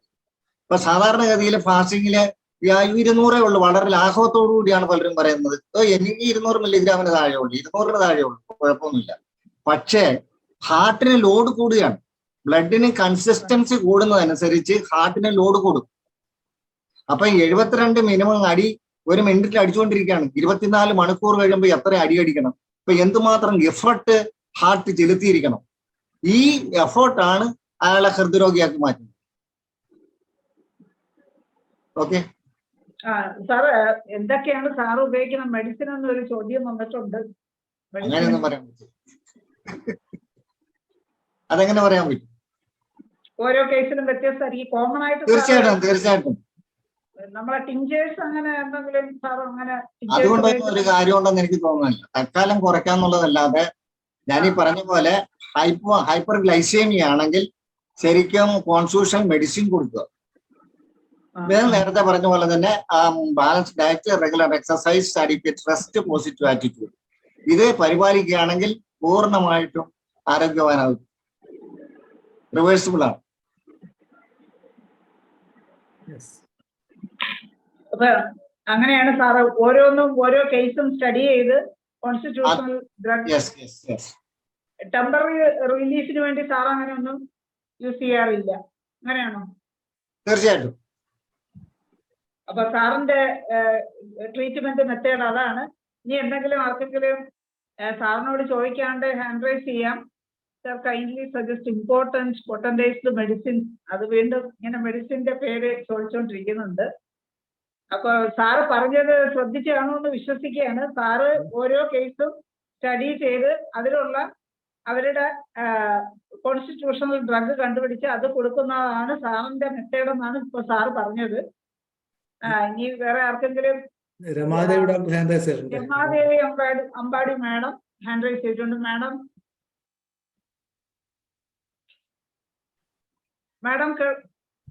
സംസാരിക്കാം. മാഡം എന്തൊക്കെയാ പറഞ്ഞ? Balance diet, adequate exercise, sleep, proper sleep, proper sleep, positive attitude. Okay. ഞാൻ ഈ ഡോക്ടർ ഹരികുമാർ ട്രിവാൻഡ്രത്ത് ഒരു ഇത് പറയാറുണ്ട്. ഏത് ഇൻഡിക്കേറ്റഡ് മെഡിസിൻ കൊടുക്കുമ്പോഴും കോൺസ്റ്റിറ്റ്യൂഷനിലാണെങ്കിൽ പോലും ലൈക്കോപോഡിയം 10 once in 2 weeks കൊടുത്ത അന്ന് വേറെ ഒരു മെഡിസിൻ കൊടുക്കണ്ട. മറ്റേ സാധാരണ മെഡിസിൻ കൊടുത്ത അത് കണ്ടിന്യൂ ചെയ്താൽ മതി. പക്ഷെ ലൈക്കോപോഡിയം 10 once in 2 weeks കൊടുത്തു കഴിഞ്ഞാൽ വളരെ ഇഫക്റ്റീവ് ആണ്. ഈ ഡയബറ്റിക് ട്രീറ്റ്മെന്റിൽ നിന്ന് ഒരു ദിവസം ട്രിവാൻഡ്രത്തെ ഒരു ക്ലാസ്സിൽ പറയുകയുണ്ടായി. ഞാൻ ചിലപ്പോ അത് കൊടുക്കാറുണ്ട്. കോൺസ്റ്റിറ്റ്യൂഷൻ മെഡിസിൻ കൊടുക്കുകയാണെങ്കിൽ തന്നെ ചില സമയത്ത് വളരെ ഹൈലി ഡയബറ്റിക് ആണെങ്കിൽ ഞാൻ ആ ഒരു പ്രോട്ടോകോൾ ഇതുകൂടി ഞാൻ നോക്കാറുണ്ട്. ഓക്കെ. മനോജ് ഡോക്ടർ അതിന്റെ കാരണം കൂടി പറയണം. ലൈക്കോപോഡിയം ഇങ്ങനെ കൊടുത്താൽ അതിന്റെ എനിക്ക് തോന്നുന്ന എക്സ്പ്ലനേഷൻ ഇതാണ്. കാരണം ഇതെല്ലാം വന്ന് ബാധിക്കുന്ന ലിവറിനെയാണ്. അപ്പൊ അവിടെ ഈ ഗ്ലൈക്കോജൻ സിന്തസിസ് നിന്നു പോവുകയോ അത് പരിമിതപ്പെടുകയോ കംപ്ലീറ്റ് ബ്ലോക്ക് ആവുകയോ ചെയ്തു കഴിഞ്ഞാൽ പ്രശ്നമാകും, ഗുരുതരമാകും. ഹൈപ്പോഗ്ലൈസീമിയയിലേക്ക് പോകാനും കോമയിലേക്ക് പോകാനുള്ള സാധ്യത കൂടുതലാണ്. അത് തടയാൻ വേണ്ടിയാണ് ലൈക്കോപോഡിയം. ഓക്കെ. അപ്പൊ അതിനകത്ത് ഈ ഒരു എന്താ പറയാൻ ഒരു ഗ്രേ ഏരിയ ഉണ്ട്. അതായത് നമ്മൾ പറയല്ല, ഈ അഷ്ടാഹൃദയത്തിൽ തുടക്കത്തിൽ പറഞ്ഞിട്ടുണ്ട് പലതരം യോഗങ്ങൾ വന്നിട്ടുണ്ട്. അപ്പൊ അതിനകത്ത് തൻ തന്ത്രമാർ തീർത്തു പോലെന്നാണ്. അത് ഓരോരുത്തരും ഈ പല പല സംഹിതകൾ വന്നു. വർഷങ്ങൾ കഴിഞ്ഞപ്പോൾ ഇത് പുതിയ പുതിയ കാര്യങ്ങൾ ആഡ് ചെയ്യപ്പെട്ടു, പുതിയ പുതിയ സ്കൂളുകൾ ഉണ്ടായി എന്ന് പറഞ്ഞ പോലെ. അപ്പം റിച്ചാർഡ് ഹ്യൂഗ്സിന്റെ ഒരു സ്റ്റൈലുണ്ട്, കെന്റിന്റെ വേറൊരു സ്റ്റൈലുണ്ട്. അപ്പൊ ഇതിന്റെ ഇടയ്ക്ക് ഓരോരുത്തർ അവരവരുടെ സ്പേസ് കണ്ടെത്തി അതുവഴി പോവുക എന്നുള്ളതാണ്. ഇപ്പം ജെയിംസ് പോൾ സാർ വളരെ വ്യക്തമായിട്ട് സാറിന്റെ ഒരു നിലപാട് പറഞ്ഞു കഴിഞ്ഞു. വളരെ നല്ലതാണ്, അത് അപ്രീഷ്യബിൾ ആണ്. പക്ഷെ എല്ലാരെ കൊണ്ടും പറഞ്ഞ പോലെ വളരെ സങ്കീർണമായ പാട്ടുകൾ പാടാൻ ചില ഭാഗവതന്മാരെ കൊണ്ട് പറ്റിയൊന്നുമില്ല, ചില പാട്ടുകാരെ കൊണ്ട് പറ്റിയൊന്നുമില്ല എന്ന് പറഞ്ഞ പോലെ നമ്മൾ ആരെയും നിരുത്സാഹപ്പെടുത്തേണ്ട, ഓരോരുത്തരും അവരവരുടെ വഴിയെ പോകട്ടെ എന്നാണ് എനിക്ക് പറയാനുള്ളത്. പിന്നെ വേറൊരു കാര്യം പറയാനുള്ളത്, സാർ പറഞ്ഞ വളരെ നല്ലൊരു ഒബ്സർവേഷൻ. അതായത് ഈ 60 വർഷം മുമ്പ് കേരളത്തിൽ ഡയബറ്റീസ് ഉള്ള രോഗികളുടെ എണ്ണം വളരെ കുറവായിരുന്നു. അത് വളരെ നല്ലൊരു നിരീക്ഷണമാണ് സാർ. കാരണം അങ്ങനെയാണെങ്കിൽ ഈ പറഞ്ഞ ഈ ആൾക്കാർ ഹെറിഡിറ്ററി എന്ന് പറയുന്നത് എങ്ങനെ പറയാൻ പറ്റും? നല്ലൊരു ചോദ്യമാണ്, സമൂഹത്തോട് ചോദിക്കുന്ന ചോദ്യമാണ്. പിന്നെ ഈ ജീവിതശൈലിയെ കുറിച്ച് പറഞ്ഞു, നേരത്തെ ഋഷിരാജ് സിംഗിന്റെ കാര്യമൊക്കെ പറയാനുണ്ടായി, സൗരവ് ഗാംഗുലിയുടെ കാര്യം പറയാനുണ്ടായി. ഈ എക്സസൈസ് കൊണ്ട് ഹനുമാൻ പറഞ്ഞിട്ടുണ്ട്, ഇത് ഹോമിയോപ്പതിയുടെ ക്രെഡിറ്റിനെ അല്ലെങ്കിൽ മയാസ്മാറ്റിക് തിയറിയുടെ ക്രെഡിറ്റിനെ അണ്ടർ എസ്റ്റിമേറ്റ് ചെയ്യാൻ വേണ്ടി പറയുന്ന ഒരു സംഭവമാണ്. ഇതിന്റെ ഒരു പ്രാധാന്യം മോശമെന്നല്ല പറയുന്നത്, എന്നിരുന്നാൽ പോലും they are only secondary to the constitutional medicine and miasmatic medicine എന്നാണ് അദ്ദേഹം ഹനുമാൻ അങ്ങനെ പറഞ്ഞിട്ടുണ്ട്. പിന്നെ അതുപോലെ സാറിന്റെ ആ പ്രസന്റേഷനാണ് ഞാൻ ഒരു ലെജൻഡ് എന്നൊരു വാക്ക് ഉപയോഗിക്കുന്നുണ്ട്. അത് സാറ് ഇപ്പൊ പറഞ്ഞപ്പോഴും വ്യക്തമാകുകയുണ്ടായി എന്തൊക്കെയാണ് മെയിൻ കോംപ്ലിക്കേഷൻ ഉണ്ടാകുന്നത്. റെസിസ്റ്റൻസിന്റെ കാര്യം, ബ്ലഡ് വെസൽസിൽ തകരാറുണ്ടാകുന്ന കാര്യം, ബ്ലഡിന്റെ ചേഞ്ചസ് ഉണ്ടാകുന്ന കാര്യം, അത് കാരണം ഹാർട്ടിന് തകരാറുണ്ടെന്നുള്ളൊരു വളരെ നല്ലൊരു വളരെ ആധികാരിക സാർ പറയുകയുണ്ടായി. പിന്നെ ഈ ഹൈപ്പോഗ്ലൈസീമിയ അതും നല്ലൊരു നിർദ്ദേശമാണ്. പലരുടെയും മൂഡ് ചേഞ്ച് ഉണ്ടാവും. അപ്പൊ എന്താ കാരണമെന്ന് മനസ്സിലാക്കാൻ, പ്രത്യേകിച്ച് ഈ എനിക്ക് തോന്നുന്നു ഈ സ്യൂഡോസോറിക്കുള്ള ട്യൂബർക്കുലറുള്ള ആൾക്കാരിലാണ് പെട്ടെന്ന് സമയത്ത് ആഹാരം കഴിക്കാൻ വരുമ്പോൾ ഒരു ഇറിറ്റേഷൻ അവർക്ക് അല്ലാതെ ഉണ്ടാകും. ഇപ്പൊ ഡയബറ്റിക് പേഷ്യൻസിൽ ആ ഒരു സിൻഡ്രോം ഉണ്ടാകും. എനിക്ക് തോന്നുന്നു എച്ച് റോബർട്സ് പറഞ്ഞിട്ടുള്ളത് ഡയബറ്റിസ് എന്ന് പറയുന്നത് ഈ സ്യൂഡോസോറിക് ആണെന്ന് അല്ല ട്യൂബർക്കുലർ മയാസോ ആണെന്ന് പറഞ്ഞിട്ടുണ്ടെന്നാണ് എന്റെ ഓർമ്മ. പിന്നെ വേറൊരു കാര്യം പറയാനുള്ള ഈ പറഞ്ഞ യുക്താഹാര വിഹാരസ്യ യുക്തചേഷ്ടസ്യ കർമ്മസ്യ യുക്ത സ്വപ്നോബോധസ്യ, ഇതാണ് എന്റെ യുക്തമായ ആഹാര വിഹാരങ്ങളും സ്വപ്നവും ഉറക്കവും എല്ലാം യുക്തമായി കഴിഞ്ഞാൽ up to a certain extent it can be prevented. എന്തായാലും സാറ് ലെജൻഡ് സൂപ്പറാണ്, സംശയമൊന്നുമില്ല. ഓരോരുത്തരും പിന്നെ അവരവരുടെ വഴിയെ പോകട്ടെ എന്ന് വെക്കുക. ഓക്കെ. വൈദ്യര ഡോക്ടർ വീണ്ടും ഹാൻഡ് റൈസ് ചെയ്തിട്ടുണ്ട്. ഡോക്ടറെ സംസാരിക്കാമോ? വൈദ്യര ഡോക്ടറെ. എബ്രാഹിമിന്റെ ഡോക്ടർ നമ്മുടെ ഹ്യൂബർട്ട് സിൻഡ്രോം പിടിച്ചിട്ടുണ്ട്. നമ്മുടെ ഹ്യൂബർട്ട് ഡോക്ടർ മൈക്കാണ് സാറിന് പണി കൊടുക്കുന്നത്. ഹലോ, കേൾക്കാമോ? ധനേഷ് ഡോക്ടർ പറഞ്ഞനുസരിച്ച് ഞാൻ വീണ്ടും ലീവ് ചെയ്ത് തിരിച്ചു വന്നപ്പോൾ കുറച്ച് ക്ലാസ് മിസ് ചെയ്ത് പോയി. കുറച്ച് ജെയിംസ് പോൾ സാറിന്റെ വളരെ വാല്യുബിൾ ആയിട്ടുള്ള സംഗതികൾ കേൾക്കാൻ പറ്റിയില്ല. എങ്കിലും ഞാൻ എനിക്ക് ഇച്ചിരി സംസാരിക്കാനുണ്ട്. അതിന് ദയവായി സമയം അനുവദിക്കണം. കാര്യം ഞാൻ ഒരു അനുഭവസ്ഥനാണ്. ഞാൻ 30 യൂണിറ്റ് ഇൻസുലിൻ വരെ ദിവസം എടുത്തോണ്ടിരുന്നിട്ട് 1-2 ടാബ്ലറ്റും അതിനുവേണ്ടി കഴിച്ചിരുന്നപ്പോട്ടും എൻ്റെ ഷുഗർ ലെവല് 350 ആയിരുന്നു. ആഹാരമൊക്കെ നന്നായിട്ട് നിയന്ത്രിച്ച് നോക്കി, എന്നിട്ട് അത്രയും നിന്നിരുന്നു. ഞാൻ ഇപ്പോൾ 110, 120 എനിക്കിപ്പോൾ ഫാസ്റ്റിംഗ് ഷുഗർ ഉള്ളൂ. അപ്പോൾ ആ വെളിച്ചത്തിൽ എനിക്ക് കുറച്ച് കാര്യങ്ങൾ വ്യക്തമായിട്ട് പറയാനുണ്ട്, ചില ചോദ്യങ്ങൾ ചോദിക്കാനുണ്ട്. അതിന് സമയം അനുവദിക്കുമെന്ന് ഞാൻ പറയുന്നു. അധികമില്ല, കുറച്ച് പോയിന്റുകൾ മാത്രം പറയട്ടെ. അതായത് ഇത് ഒരു പാരമ്പര്യ രോഗമാണെന്നും ധനവാന്മാർക്കുണ്ടാകുന്ന രോഗമാണെന്നൊക്കെ ഇടക്കാലത്ത് ഇങ്ങനെ പറഞ്ഞു ഓരോ കിംവദന്തികൾ പറഞ്ഞു വരുത്തിക്കൊണ്ടിരുന്നു. അതൊന്നും അല്ലെന്ന് വ്യക്തമായി കഴിഞ്ഞു. പണ്ട് കാശുകാർക്കാണ് ഉണ്ടായിരുന്നത്, പിന്നെ അല്ലാത്ത മിഡിൽ ക്ലാസ്സുകാർക്കുണ്ടായി. ഇപ്പം കൂലിവേല എടുക്കുന്നതിന് വരെ ഡയബറ്റിക്കായി അവസ്ഥ. പിന്നെ എക്സസൈസിന്റെ കുറവ് കൊണ്ടാണ് എന്ന് പറഞ്ഞാണ് ഇപ്പോൾ ഒരുപാട് ബിസിനസ് അതിന്റെ പുറത്ത് നടക്കുന്നുണ്ട്. എക്സസൈസിന്റെ കുറവാണെങ്കിൽ ദിവസം 40-50 കിലോ ഭാരമുള്ള മീനിന്റെ കൊട്ട തലയിൽ വെച്ച് 10-15 കിലോമീറ്റർ നടന്ന് കച്ചവടം ചെയ്യുന്ന മീൻകാരികൾക്ക് ഡയബറ്റിസ് ഉണ്ടാകരുതായിരുന്നു. അങ്ങനെ കച്ചവടം ചെയ്യുന്ന പല മീൻകാരികളും ഡയബറ്റിക് രോഗികളായിട്ടാണ് നമ്മുടെ ചികിത്സയ്ക്ക് വരുന്നത്. സ്പോർട്സ് താരങ്ങൾ, മുമ്പേ അതിനെപ്പറ്റി പ്രതിപാദിച്ചു. സ്പോർട്സ് താരങ്ങള്, നല്ല സ്പോർട്സ് താരങ്ങളായിട്ടുള്ളവർക്ക്, ജിംനാസ്റ്റിക്സ് വരെ ചെയ്യുന്നവർക്ക് ഇത് ഉണ്ടാകുന്നു. പിന്നെ വല വീശാൻ, മീൻ പിടിക്കാൻ പോകുന്നവര്, വല വീശാൻ പോകുന്നവര് നല്ല എക്സസൈസാണ് ചെയ്യുന്നത്. അവർ വെയിലത്തൊക്കെ നിന്ന് തന്നെ ജോലി ചെയ്യുന്നു, അവർക്കും ഡയബറ്റിസ് ഉണ്ടാകുന്നു. അപ്പൊ ഈ കാര്യങ്ങൾ വെച്ച് നോക്കുമ്പോൾ നമ്മൾ വേറെ ചില ഭാഗങ്ങളാണ് അന്വേഷിക്കേണ്ടത്, പാരമ്പര്യതൊക്കെ കളഞ്ഞിട്ട്. അപ്പൊ ആദ്യത്തെ ഇത് കാര്യം തന്നെ എടുക്കാം. കാശുകാർക്ക് ഉണ്ടായിക്കൊണ്ടിരുന്നതെന്ന് വെച്ച് കഴിഞ്ഞാല് വീട്ടിലെ 50 വർഷത്തിന് മുമ്പുള്ള അവസ്ഥ വെച്ച് നോക്കുമ്പോഴത്തേക്ക് വീട്ടിലെ ഏറ്റവും പ്രധാനപ്പെട്ട വ്യക്തിക്കായിരുന്നു ഡയബറ്റിസ് ഉണ്ടായിരുന്നത്. ഗൃഹനാഥനായിരുന്നു ഡയബറ്റിസ് ഉണ്ടായിരുന്നത്. പിന്നീട് അത് വീട്ടിലെ ആൺമക്കൾക്കും കൂടി ഉണ്ടാകാൻ തുടങ്ങുന്ന ഒരു അവസ്ഥ വന്നു. അങ്ങനെയാണ് പാരമ്പര്യം എന്ന് പറഞ്ഞു തുടങ്ങിയത്. അതിനുശേഷം കുടുംബാംഗങ്ങൾക്ക് പലർക്കും വന്നു തുടങ്ങി. അപ്പൊ അതിന് ആ സമയത്ത് ഇവിടെ ഭക്ഷ്യ വിപ്ലവം ഉണ്ടായേക്കുന്ന കാലഘട്ടമാണെന്ന് ശ്രദ്ധിക്കണം. ആദ്യ കാലഘട്ടങ്ങളിൽ വീട്ടിൽ മുതിർന്ന ആള് മാത്രമേ ചോറുണ്ണത്തുള്ളായിരുന്നു വീട്ടില്. ബാക്കിയുള്ളവരെല്ലാം കപ്പ, ചീനി, ചേമ്പ് അങ്ങനത്തുള്ളതൊക്കെ പുഴുങ്ങി കഴിക്കുകയാണ്. ചോറുണ്ണാൻ ഭാഗ്യമുള്ളത് വീട്ടിലെ മുതിർന്ന അംഗം മാത്രമായിരുന്നു. അവർക്കായിരുന്നു ഡയബറ്റിസ് കണ്ടത്. കുറച്ചുകൂടെ പുരോഗമിച്ചു, അരി കുറച്ചും കൂടെ ഒക്കെ കോമൺ ആയി. ആ സമയത്ത് ആൺകുട്ടികൾ കൂടി ചോറ് കഴിച്ചു തുടങ്ങി. അങ്ങനെ ആൺകുട്ടികൾക്കും ഡയബറ്റിസ് കണ്ടു തുടങ്ങി. പിന്നീട് വീട്ടിലെ അംഗങ്ങളെല്ലാം ചോറ് കഴിച്ചു തുടങ്ങി, അവർക്ക് കണ്ടു തുടങ്ങി. അപ്പൊ പണക്കാരുടെ വീട്ടിലെ ഷുഗർ നന്നായിട്ട് കണ്ടു തുടങ്ങി. പാവപ്പെട്ട വീട്ടിൽ അവരിപ്പോഴും കപ്പയും അങ്ങനത്തുള്ള കാച്ചിലും ഒക്കെയാണ് കഴിച്ചുകൊണ്ടിരുന്നത്, അവർക്ക് കണ്ടില്ല. ഇപ്പോൾ എല്ലായിടത്തും റേഷൻ കട വഴിയൊക്കെ എല്ലായിടത്തും അരിയും ഗോതമ്പൊക്കെ ധാരാളം വന്നതുകൊണ്ട് എല്ലാവരും അരിയും ഗോതമ്പ് കഴിക്കുന്നു. എല്ലാവർക്കും ഇതായി, ക്ലാസ്സും ഇതൊന്നും നോക്കാതെ എല്ലാവർക്കും ഡയബറ്റിസ് ആയി. ഈ കാര്യം നമ്മൾ പ്രത്യേകം പഠന വിധേയമാക്കേണ്ടതുണ്ട്, ചിന്തിക്കേണ്ട ഒരു പോയിന്റാണ്. രണ്ടാമത് എക്സസൈസിന്റെ കാര്യം ഞാൻ പറഞ്ഞു. എക്സസൈസും ഇതിൽ രംഗത്ത് ഇല്ല.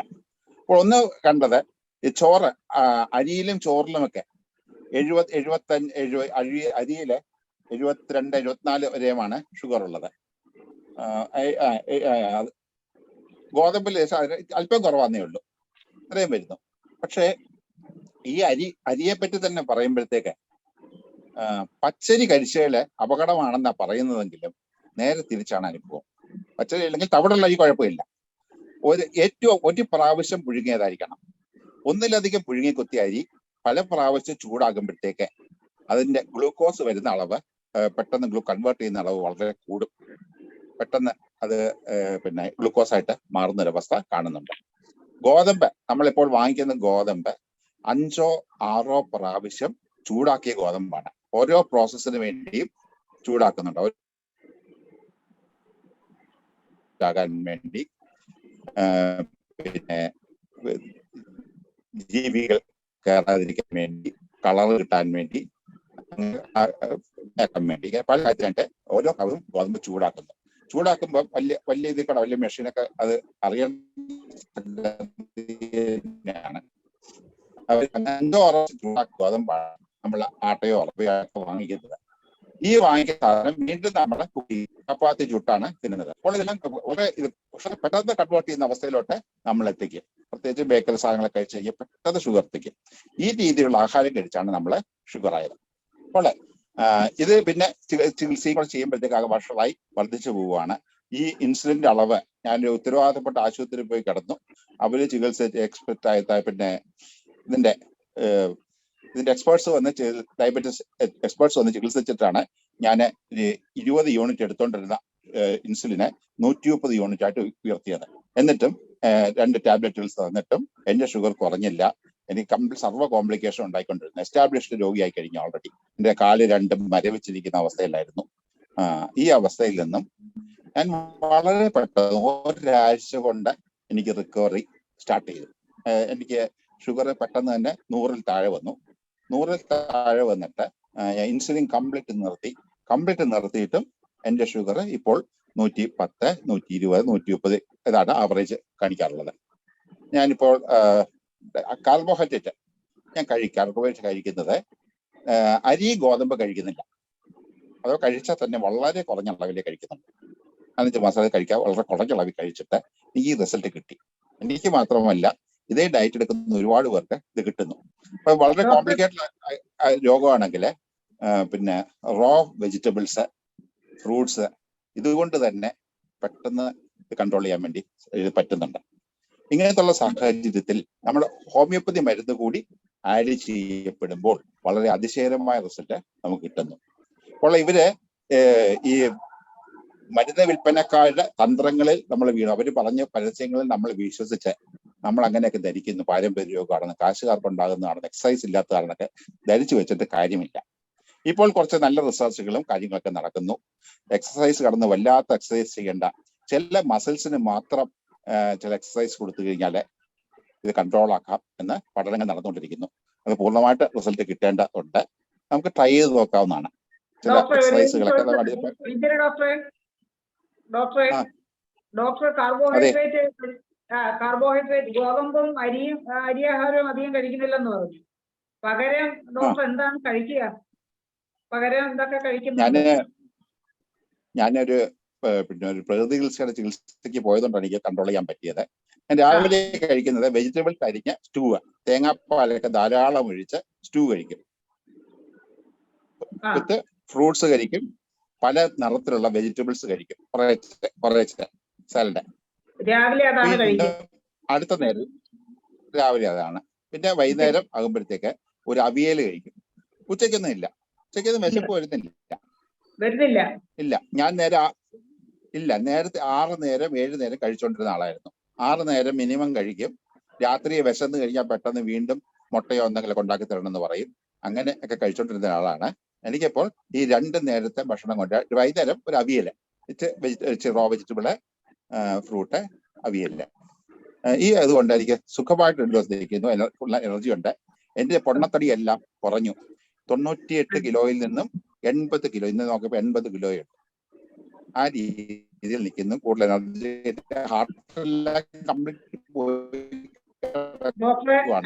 എന്നിട്ട് പോലും ഞാൻ കുറച്ചുകൂടെ നമുക്ക് സമയം കുറഞ്ഞു കഴിയുന്ന ഡോക്ടറെ 1-2 പേര് ഹാൻഡ് റൈസ് ചെയ്തിട്ടുണ്ട്. അത് ഞാൻ പറഞ്ഞു തീർന്നു. അപ്പൊ ഇതാണ് അനുഭവം കൊണ്ട് പറയാനുള്ളത്. പുതിയ ഒരു എക്സ്പീരിയൻസ് ആണ് പങ്കുവച്ചത്. കാരണം ഡോക്ടർ കാർബോഹൈഡ്രേറ്റും ഫുഡ് കംപ്ലീറ്റ് ആയിട്ട് അവോയ്ഡ് ചെയ്ത് റോ വെജിറ്റബിൾസും അങ്ങനെ അല്ലെങ്കിൽ പാചകം ചെയ്ത വെജിറ്റബിൾസും ഒക്കെ കഴിച്ചുകൊണ്ട് നമുക്ക് ഡയബറ്റീസ് കംപ്ലീറ്റ് ഒരുപാട് കുറയ്ക്കാൻ, ആരോഗ്യകരമായി മുമ്പോട്ട് പോകാമെന്നാണ് ഡോക്ടർ പറഞ്ഞത്. ഹോമിയോപ്പതി മരുന്നുണ്ട്. ഇതിനോടൊപ്പം ഹോമിയോ മരുന്നുകൂടെ കഴിച്ചാൽ വലിയ കുഴപ്പമില്ലാതെ പോകാം. വെയിറ്റ് റെഡ്യൂസ് ചെയ്യാം, ഷുഗർ നല്ല രീതിയിൽ കൺട്രോൾ ചെയ്യാമെന്നാണ് വൈദ്യ ഡോക്ടർ പറഞ്ഞത്. ഏകദേശം ഇതേ അഭിപ്രായം തന്നെയാണ് നേരത്തെ ധനേഷ് ഡോക്ടറും പറഞ്ഞത്. ഇത് നമ്മളെ ഈ കാർബോഹൈഡ്രേറ്റ് ഭക്ഷണം വളരെ കുറച്ച് കഴിച്ചിട്ട് കുറച്ച് ഫ്രൂട്ട്സും കുറച്ച് വെജിറ്റബിൾസും കഴിക്കണം എന്നാണ് ഡോക്ടർ നിർദ്ദേശിക്കാറുള്ളതെന്നാണ് നേരത്തെ പറഞ്ഞത്. പ്രോട്ടീൻ ആകാം, ഫാറ്റ് ആകാം. അടുത്ത സീനാസുരൻ ഡോക്ടർ ഹാൻഡ് റൈസ് ചെയ്തിട്ടുണ്ട്. രാജൻ സാർ നേരത്തെ പറഞ്ഞതാണ്. അതുകൊണ്ട് സീനാസുരൻ ഡോക്ടർ കഴിഞ്ഞിട്ട് രാജൻ ഡോക്ടർ സാറിലേക്ക് വരാം. സീനാസുരൻ ഡോക്ടറെ, ഹലോ. പറയൂ ഡോക്ടറെ. കേക്കാമോ? കേൾക്കാം പറഞ്ഞോളൂ. ഞാൻ പറയാൻ ഉദ്ദേശിച്ചത് ഡയബറ്റീസ് എന്ന് പറയുന്നത് ഇപ്പൊ ഒരു കച്ചവടമാണ്. കച്ചവടം എന്ന് പറയുന്നത് ലാബ് ടെസ്റ്റിലാണ് ഈ ഡയബറ്റിക് കണ്ടുപിടിച്ചിട്ട് എല്ലാവരും മരുന്ന് കഴിക്കാൻ പോകുന്നത്. 22 വയസ്സ് 15 വയസ്സ് മുതൽ ലാബ് ടെസ്റ്റ് ചെയ്ത് കഴിയുമ്പോഴത്തേക്കും 100 പുറത്തായാലും 120 ആയിക്കഴിഞ്ഞാൽ ഉടനെ തന്നെ ഓടിപ്പോയിട്ട് മെറ്റ്ഫോമിൻ കഴിക്കാൻ സ്റ്റാർട്ട് ചെയ്യും. എന്നിട്ട് പിന്നെ 2 മെറ്റ്ഫോമിനായി 4 മെറ്റ്ഫോമിനായി 6 മെറ്റ്ഫോമിനായി ഇങ്ങനെ ഈ മെറ്റ്ഫോമിനും അല്ലെങ്കിൽ അതിൻ്റെ ഉള്ള മെഡിസിൻസ് സ്റ്റാർട്ട് ചെയ്താൽ പിന്നെ ഫാർമസ്യൂട്ടിക്കൽ കമ്പനിയിലേക്ക് ഒരു പെർമനന്റ് ഒരു പേഷ്യന്റിനെ ആക്കി തീർക്കുന്നതാണ് ഈ ഡയബറ്റീസ് ഇത്രയും കൂടാൻ കാരണമെന്നാണ് ഞാൻ വിശ്വസിക്കുന്നത്. എന്റെ അമ്മയ്ക്കും പപ്പയ്ക്കും ഡയബറ്റിക് ഉണ്ട്, ഞങ്ങൾക്കാർക്കും ഡയബറ്റിക് ഇല്ല. അപ്പം ഡയബറ്റീസിന്റെ കാരണങ്ങളൊക്കെ നമ്മൾ ഓർക്കുമ്പം ഈ ശരിയാണ് ഈ പറയുന്നത്, എക്സസൈസ് കാര്യങ്ങളെല്ലാം വേണം. പക്ഷെ ഞാൻ വേറെ ഒരു കാര്യം ശ്രദ്ധിച്ചിട്ടുണ്ട്, നമ്മൾ അനാവശ്യമായിട്ട് മരുന്ന് കഴിക്കണം. അതായത് അലോപ്പതി മരുന്നായാലും വേറെ കുറെ കൂടുതൽ കഴിച്ചു കഴിഞ്ഞാൽ തീർച്ചയായിട്ടും 50 വയസ്സ് കഴിയുമ്പോൾ ഡയബറ്റിക് ആവും. ഒരു 2 ട്രിപ്പ് ആന്റിബയോട്ടിക് എടുത്തു വെക്കുക നിങ്ങൾ. ഒരു പനി വന്നാലും അല്ലെങ്കിൽ ഒരു 50 വയസ്സ് കഴിഞ്ഞിട്ട് എടുത്തു വെക്കുക. നിങ്ങൾ കുറച്ച് ദിവസം കഴിയുമ്പോൾ നിങ്ങൾക്ക് ഡയബറ്റീസ് റീഡ് ചെയ്യും. അതേപോലെയുള്ള ഒരു ഇൻഡ്യൂസ്ഡ് ആണ് കൂടുതൽ ഈ ഡയബറ്റിക്സിന് വരുന്നത്. പിന്നെ ഡയബറ്റീസിന് ഒരു പച്ചമരുന്ന് നമ്മൾ കൊടുക്കുന്നുണ്ട്, അത് മുരിങ്ങയിലയാണ്. ഒരു പിടി മുരിങ്ങയില 2 ഗ്ലാസ് വെള്ളത്തിൽ തിളപ്പിച്ചൊരു ഗ്ലാസ് ആക്കി ഊറ്റി കുടിക്കുമ്പോൾ അതിനകത്ത് ഞാൻ പറഞ്ഞിട്ടുണ്ടായിരുന്നു, ആ ഒരു ഇല ഇട്ടിട്ട് കറിവേപ്പിലയും കൂടി ഇട്ടിട്ട് ചെയ്ത് കഴിഞ്ഞാൽ വളരെ വ്യത്യാസം വരുന്നുണ്ട്. പിന്നെ ഒരു കാര്യം, ഒരു മെഡിസിൻ എന്ന് പറയുന്നത് ഏറ്റവും എഫക്റ്റീവായിട്ട് നമുക്ക് സപ്പോർട്ടീവ് മെഡിസിൻ ആർണിക്ക തന്നെയാണ്. അത് സാറ് പറഞ്ഞ പ്രോത്സാഹം പറഞ്ഞ കണക്ക് അത് വാസ്കുലർ ഇത് വരുന്നുണ്ടായിരിക്കും. ആർണിക്ക 200 30 അതിന്റെ കൂടെ അക്കോമഡേറ്റ് ചെയ്ത് കൊടുത്തു കഴിഞ്ഞാൽ നല്ല എഫക്റ്റീവ് ആയിരിക്കും. ഇത്രയാണ് എനിക്ക് ഡയബറ്റീസ്. എനിക്ക് ഭയങ്കര വിഷമം തോന്നിയിട്ടുണ്ട്. ഒരു 6 മെഡിസിനുമായിട്ട് വന്ന് 1.5 മെഡിസിനാക്കി കൊടുത്തിട്ടുണ്ട്. വെറുതെയാണ് മരുന്ന് കഴിക്കുന്നത്. മെറ്റ്ഫോമിൻ 2 കാലത്ത് 2 റേറ്റ് ഉണ്ട്, അപ്പൊ 2000. പിന്നെ മെറ്റ്ഫോമിന്റെ കൂടെ കഴിക്കുന്നത് പിന്നെ ഗ്ലൈനേഴ്സോ അങ്ങനെയൊക്കെ കഴിക്കും. ഇതെല്ലാം വെറുതെ ആൾക്കാർക്ക് ഇങ്ങനെ ഒരു മെഡിസിൻ കൊടുത്താൽ ഉടനെ അടുത്ത മെഡിസിൻ കൊടുക്കും, അല്ലാതെ കുറയ്ക്കുന്ന പ്രശ്നമേ ഇല്ല. അതാണ് കൂടുതൽ ഡയബറ്റീസിലേക്ക് പോകുന്നത്. പിന്നെ കറക്റ്റ് ഫുഡ് കഴിക്കും, വളരെ പ്രധാനമാണ്. Right time food right time കഴിച്ചാൽ തന്നെ ഡയബറ്റീസ് വരത്തില്ല. കാലത്തെ ഡയറ്റ് കട്ട് ചെയ്യുന്നതാണ് കൂടുതലും കാരണം. പറയാനുള്ളത്. Thank you. നന്ദി ശ്രീനാഥൻ ഡോക്ടറെ. അടുത്തത് നമുക്ക്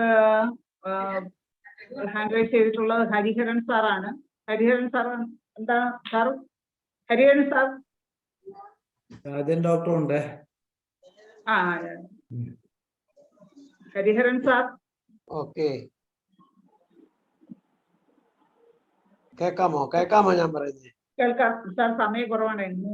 സമയക്കുറവാണ്. ഞാൻ 2-3 വാചകമേ പറയും. ഓ, അതായത് ഡയബറ്റിക് മുഖം കാണുന്നില്ല. മുഖം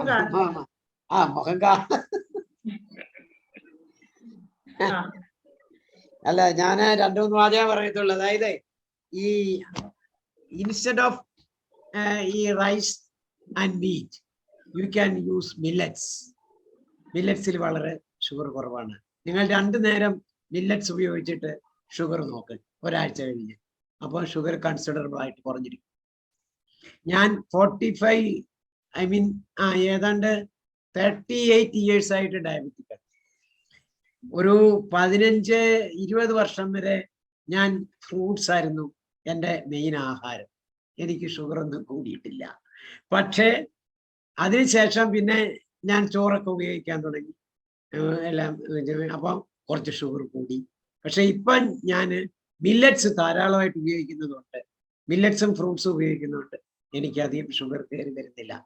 പിന്നെ ഞാൻ ഇടയ്ക്കിടയ്ക്ക് ചെക്ക് ചെയ്യുമ്പോൾ ഷുഗർ കൂടുതലെന്നുണ്ടെങ്കിൽ ഐ വിൽ യൂസ് ഇൻസുലിൻ ഉപയോഗിക്കും. ഇതേ ഉള്ളൂ ഞാൻ ചെയ്യുന്നത്.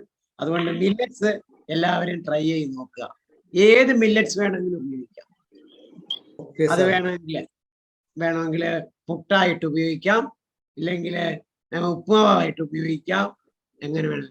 അതില് എനിക്ക് എബ്രഹാം വൈദ്യരുടെ അഭിപ്രായം കേട്ടാൽ കൊള്ളാം. ഡോക്ടർ ഒരു കാര്യം, നമുക്ക് ഇത് ഇനിയും ഒരു 2 മിനിറ്റ് അനുവദിച്ചാൽ കൊള്ളാൻ തോന്നുന്നു. ഒരു ആവശ്യം വന്നിട്ടുണ്ട്, ഇനിയും ചർച്ച തുടരണം. അപ്പൊ ഒരു കാര്യം ഞാൻ ശൈല ഡോക്ടർ, നമുക്ക് ഇനിയും 1-2 ദിവസം കൂടെ അത് വെക്കാം. എല്ലാവരും പ്രിപ്പയർഡ് ആകും. ഒത്തിരിയും ചർച്ച ചെയ്യാനുണ്ട്. ഒരുപാട് പേർക്ക് അഭിപ്രായം പറയാനുണ്ട്. സമയം ഒരു ദിവസം കൊണ്ടൊന്നും മതിയാവില്ല. അപ്പൊ എന്താണ്ട് ജെയിംസ് പോൾ സാർ എന്തോ പറയാനുണ്ടെന്ന് പറഞ്ഞിട്ടുണ്ട്. 2 മിനിറ്റ് അനുവദിക്കോ? 3 മിനിറ്റ്. 2 മിനിറ്റ് സാറേ, 2 മിനിറ്റ്. അതെ, എബ്രഹാം സാർ പറഞ്ഞതാണ് മീൻകാരിക്ക് 50 കിലോ വെയിറ്റും എടുത്ത് 10-15 കിലോമീറ്റർ നടക്കുന്നു, പക്ഷെ അവർക്ക് ഡയബറ്റിക് ഉണ്ടാകുന്നു. എക്സസൈസ് അല്ല പ്രശ്നം എന്ന് പറയുന്നത് സംഭവം ശരിയാണ്. കാരണം അവരുടെ കലോറി റിക്വയർമെന്റിനേക്കാൾ കൂടുതൽ 2-3 ഇരട്ടി കാർബോഹൈഡ്രേറ്റ് ഉള്ളിൽ ചെല്ലുന്നതുകൊണ്ടാണ് പ്രശ്നം. അതിനൊരു ഉദാഹരണം ഞാൻ പറയാം. ഇപ്പൊ നമ്മൾ ചോറ് വെറുതെ എടുത്ത് വായിൽ ഇങ്ങനെ ചവയ്ക്കുകയാണെങ്കിൽ മധുരം ഉണ്ടാവും. സലൈവറിയിലുള്ള അമലൈസ് അതിനെ ഷുഗറാക്കി കൺവേർട്ട് ചെയ്യുന്നു, വീണ്ടും സ്റ്റൊമക്കിൽ ചെല്ലുന്നു. ആ ഗ്യാസ്ട്രിക് ജ്യൂസോടെ ചേരുമ്പോൾ അത് വീണ്ടും അത് കാർബോഹൈഡ്രേറ്റ് ഗ്ലൂക്കോസായിട്ട് മാറുകയാണ്. അവിടുന്ന് സ്മോൾ ഗട്ടിലേക്ക് പോകുന്നു. സ്മോൾ ഗട്ടിൽ ചെന്ന് എൻട്രിക് ജ്യൂസോടെ കയറുമ്പോൾ അത് 100% ഗ്ലൂക്കോസ് ആയിട്ട് മാറുന്നു, അതായത് പോളിസാക്രൈഡ്സ്. ഈ പോളിസാക്രൈഡ്സ് ലിവറിൽ ചെന്ന് മെറ്റബോളൈസ് ചെയ്ത് മോണോസാക്രൈഡ്സ്, അതായത് ഓരോ സെല്ലിനും യൂസ് ചെയ്യാൻ പറ്റിയ മോണോസാക്രൈഡ്സ് ആയിട്ട് മാറ്റുന്നു. അപ്പം ബാക്കി വരുന്നത്, ഇപ്പം ഓൾറെഡി നമ്മൾ സാധാരണ ഒരു ബ്രേക്ക്ഫാസ്റ്റ് കഴിക്കുമ്പോൾ ആവശ്യത്തിൽ കൂടുതൽ കാർബോഹൈഡ്രേറ്റ് ഉള്ളിൽ ചെല്ലുന്നുണ്ട്, കലോറി റിക്വയർമെന്റിനേക്കാൾ കൂടുതൽ ചെല്ലുന്നുണ്ട്. അത് കുറെ ഇൻസുലിന്റെ സഹായത്തോടു കൂടി ഓരോ സെല്ലിൽ ഒത്തിക്കുകയും അത് എനർജി ആയിട്ട് കൺവേർട്ട് ചെയ്യുന്നു, കുറെ ഗ്ലൈക്കോജനായിട്ട് മാറ്റുന്നു, ബാക്കിയുള്ളത് ബ്ലഡ് സ്ട്രീമിൽ കിടക്കുകയാണ്. അപ്പം അവിടെ ഗ്ലൂക്കോജനും ഇൻസുലിനും കൊണ്ട് അത് റെഗുലേറ്റ് ചെയ്ത് നിൽക്കുന്നു. വീണ്ടും ഉച്ചയ്ക്ക് കാർബോഹൈഡ്രേറ്റ് എക്സസ് ആയിട്ട് വീണ്ടും ചെല്ലുകയാണ്. ഒരു സദ്യ എന്ന് പറഞ്ഞാൽ 2500 കലോറിയാണ് ഉള്ളോട്ട് ചെല്ലുന്നത്. വെജിറ്റബിൾ സദ്യയാണ് ഞാൻ ഉദ്ദേശിച്ചത്. ഒരു ബിരിയാണെങ്കിൽ ഒരു 2500 മുതൽ 3000 കലോറിയാണ് ഉള്ളിലേക്ക് ചെല്ലുന്നത്. ഇതും ഈ രീതിയിൽ റെഗുലേറ്റ് ചെയ്ത് കഴിയുമ്പോൾ രാത്രിയും ഈ പറഞ്ഞ പോലെ 2 പൊറോട്ട ഇറച്ചിയോ അതല്ലെങ്കിൽ പിന്നെ ചപ്പാത്തിയോ അതല്ലെങ്കിൽ റൈസ് തന്നെയാണ് വീണ്ടും ചെല്ലുന്നത്. ഇത് ഇങ്ങനെ പല പ്രാവശ്യം ആയി കഴിയുമ്പോൾ ഇത് അപ്സെറ്റ് ആവും, പാങ്ക്രിയാസ് അപ്സെറ്റ് ആവും, ഇൻസുലിന്റെ പ്രവർത്തനം നിലയ്ക്കും. അങ്ങനെയാണ് ഇതാകുന്നത്. പിന്നെ ബാക്കി ഒത്തിരി എൻസൈംസ് വൈറ്റമിൻസ് ഇതിന്റെയൊക്കെ പ്രവർത്തനങ്ങൾ പറയാണ്ട് അത് 2 മിനിറ്റ് 3 മിനിറ്റ് കൊണ്ട് തീരുകയില്ല. ഏതായാലും മീൻകാരിക്ക് ഡയബറ്റീസ് വരാൻ കാരണം ഇതാണ്. സാർ, ഇനി രാജൻ സാറിലേക്ക് പോയിട്ട് സൂപ്പർ ഡോക്ടറെ വിളിക്കുന്നതാണ്. രാജൻ സാറിന് എന്തോ നേരത്തെ ഹാൻഡ് റൈസ് ചെയ്തിട്ടുണ്ട്. സാർ, രാജൻ സാർ പറയാം. സാധാരണ നമ്മുടെ ക്ലിനിക്കിൽ വരുന്നവർ പറയുന്ന പ്രശ്നം ഹോമിയോ മരുന്ന് കഴിച്ചാൽ ഷുഗർ ഉണ്ടാവുന്നത് സാധാരണ ചില പേഷ്യന്റ് എന്ന് പറയുന്നത്. സാധാരണ ഹോമിയോ മരുന്ന് കഴിച്ചിട്ടാണ് മധുരമുള്ളതുകൊണ്ട് അങ്ങനെ പറഞ്ഞ് സാധാരണ കേൾക്കാറുണ്ട്. എന്താണ് സാർ അതിലെ വാസ്തവം? അതിൽ വാസ്തവമില്ല എന്നുള്ളത് 100%. കാരണം അതിൽ കൂടുതൽ മധുരവും ചായയിലും എല്ലാം അവർ കഴിക്കുന്നുണ്ടല്ലോ, മരുന്ന് കഴിക്കാതെ. അതുകൊണ്ട് അവരുടെ ഒരു അന്ധവിശ്വാസം, അങ്ങനെ ഒരു പ്രചരണം നടത്തുന്നുണ്ടെന്നുള്ളതാണ്. പിന്നെ ഞാനൊരു 2 മരുന്ന് കൂടി പറയാനാണ് കൈ നോക്കിയത്. ഹാർട്ട് കംപ്ലൈന്റ് വിത്ത് ഡയബറ്റിക് പെയ്സാലസ് നാനസ് എന്നുള്ള മരുന്ന് വളരെ എഫക്റ്റീവാണ്. പെയ്സാലസ് ഹാർട്ട് കംപ്ലൈന്റ് വിത്ത് ഡയബറ്റിക് പെയ്സാലസ് നാനസ്, PHASE പെയ്സാലസ്. പിന്നെ സാധാരണ കുർക്കൂമിൻ ടിഞ്ചർ സജസ്റ്റ് ചെയ്യാറുണ്ട്. കുർക്കൂമിൻ മഞ്ഞൾ ഡയബറ്റിക്കിന് പൊതുവെ നല്ലൊരു ആരോഗ്യത്തിനും അതും സജസ്റ്റ് ചെയ്യാവുന്നതാണ്. 2 കാര്യങ്ങൾ പറയാൻ പറ്റും. ആപ്പിളിൽ നിന്ന് എടുക്കുന്നതാണ്, ആപ്പിള്. പക്ഷെ അതിനൊരു പ്രത്യേകത ഉണ്ട്, പറയാതിരുന്നാൽ നിങ്ങളെ എനിക്ക് പ്രയാസമുണ്ട്. അതുകൊണ്ടാണ് ഞാൻ ഫേസിയോളസിന്റെ കാര്യം പറയുന്നത്. കിഡ്നിയിൽ നിന്ന് അതിന്റെ റീനൽ ത്രഷോൾഡ് കുറവായിട്ടുള്ളവർക്ക് യൂറിനിലേക്ക് ഷുഗർ പാസ് ചെയ്യുന്നത്.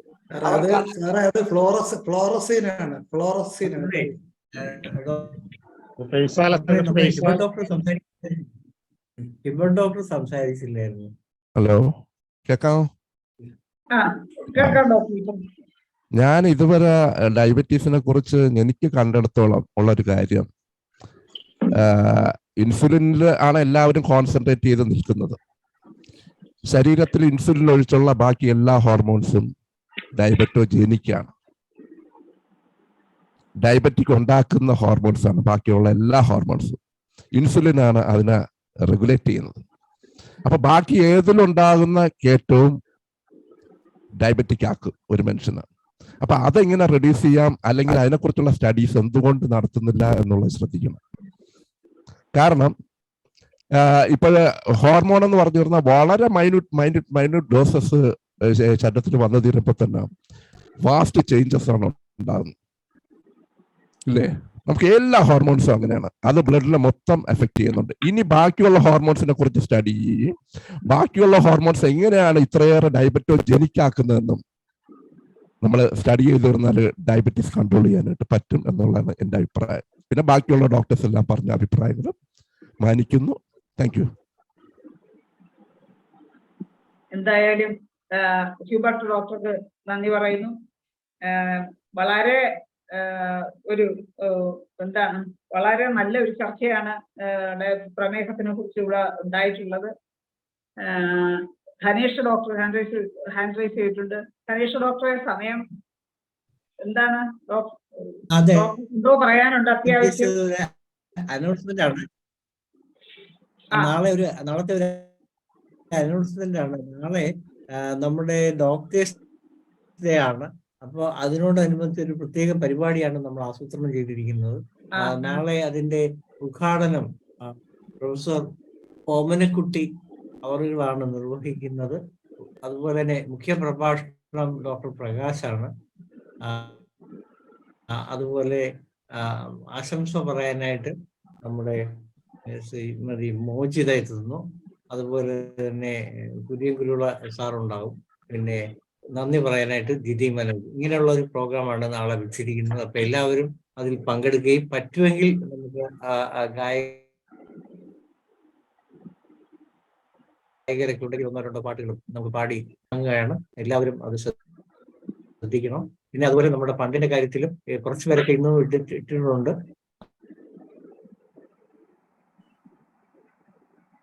അതല്ല പൂർവാധികം എല്ലാവരും തന്നെ നിങ്ങളുടെ മാസത്തെ പരിപാടികൾക്ക് ഉതകും എന്ന് പറഞ്ഞുകൊണ്ട് ഇന്നത്തെ ഈ സെഷന് പറയാറായോ? കുറച്ച് ഡോക്ടറെ വിശദമായിട്ട് IFCHന്റെ നമ്മളെ വാട്സാപ്പ് ഗ്രൂപ്പിൽ ഇടുന്നതായിരിക്കും നല്ലതെന്ന് ഒന്ന് കുറച്ച് ക്ലിയർ അല്ലാതെ ഉണ്ടായിരുന്നു.